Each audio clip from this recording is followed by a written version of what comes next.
Hi guys. We finished that rental heating, so quick video in case someone's doing rental radiators. We installed these. This one here is a 4-footer. This long one's a 9, and there's a 5 there. One thing that you have to do is this is on it's on its own loop in the boiler, so it'll have its own thermostat. So when it calls for heat, it's just going to be for these units. You can't isolate these units with shut off and regulating valves if you wanted to try to put it on, join it to another zone with another zone. This one is on its own zone. So anyways, the system has two slats that need to fill up with water. So what happens is they give you a bleeder on to choose your end, and to put the bleeder downstream. So the bleeder wouldn't go on this end where the water's feeding; it goes on the opposite end. So when it tries to fill up that top slat, you open up your bleeder and let the air out of the system so it could fill with water, so you don't have any air pockets.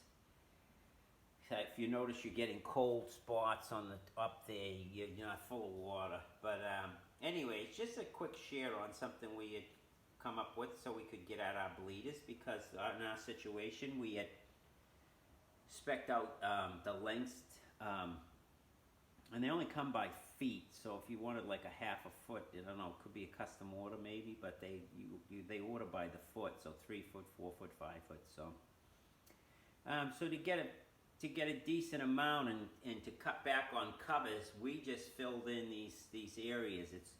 It's good to have room to work on these things if you have to, but you notice we had just come in right to our edges, and we're going to clean it up and end cap only where we needed to. So we need a corner cap here. But you can see that end is downstream, so how in the world are you going to get at a bleeder to bleed it, right? You're going to get in there with a mirror, a flashlight, a stubby screwdriver.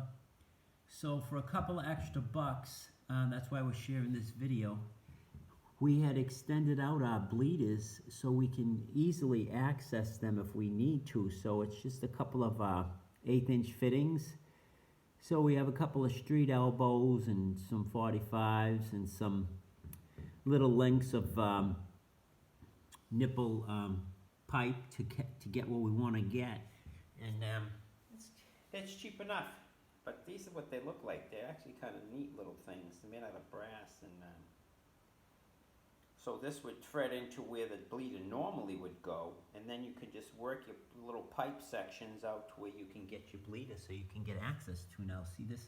This takes a corner cover plate, and that will all be concealed behind the cover plate. Typically, you would leave some kind of a big space on the side, like this detail where we come in, or where we be turning out. This is the return side. You could get in there with a stubby screwdriver, like from here to bleed. But in conditions where it's not always a perfect condition, so we extended these out, so they're just little bleeder extensions. And you can see on this side, that this side here is, we would have had to go down to a 3-footer. We would have been back here somewhere with the heat, with a big plate. So we had just got a 4 fit in there, and all we did was extend the bleeder. You can see it out there now. We can get at the bleeder right from here.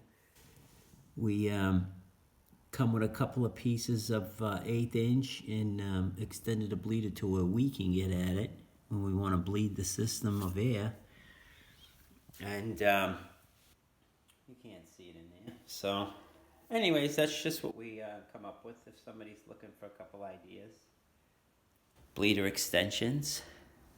And now we're going to put an order in for our cover plates. So we get a cover over one piece of cover there.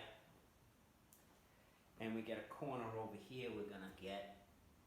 And one end not cap, because the cap doesn't return, and then trim right there. It'll just cap over and conceal, and then butt into the tile. Then we'll actually probably put some nice sealant around that. Even though it's up and out of the water, that's one of the reasons why it jogged. You notice the shark bites, you know, they're there.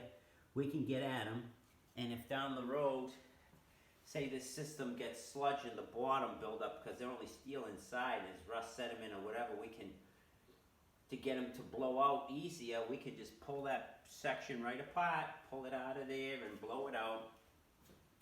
Or if for some reason over time the paint is starting to pit or whatever, we can get it out of there and work on them. We can pull this one out and that one comes out and that one comes right out.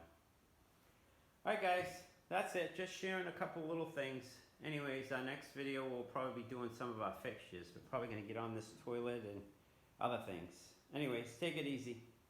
Till the next one.